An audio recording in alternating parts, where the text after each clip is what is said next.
Alors, quelle différence, justement, on peut faire entre le vide, le néant, l'être, le non-être, tout ça? Est-ce que ce sont différentes facettes d'une même réalité physique ou est-ce que ce sont différents objets définis par différents signifiés?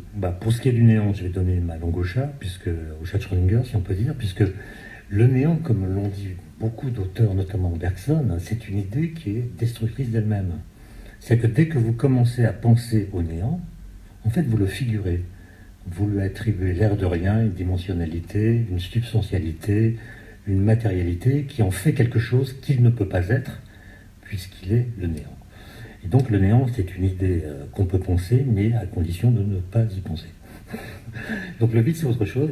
Et le vide, encore une fois, à partir du moment où on a montré son existence, en tout cas celle d'un certain vide, eh bien, il faut prendre une théorie de référence, voir ce qu'elle dit qui existe, voir ce qu'on peut enlever, et ce qui restera, c'est le vide.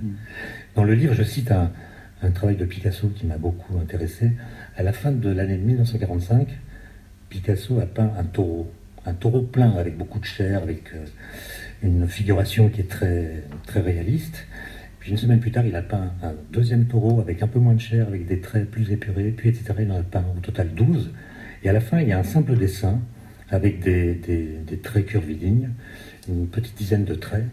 Et il suffit d'enlever l'un de ces traits pour qu'on ne reconnaisse plus qu'il s'agit d'un taureau. Autrement dit, il a montré ce qu'on pourrait appeler l'essence même du taureau. Par soustraction. Par soustraction, par évidement progressif, en faisant une sorte d'épure. Et bien, cette figuration du vide du taureau, on pourrait dire, c'est une bonne façon de comprendre comment la physique envisage le vide aujourd'hui, par épuration.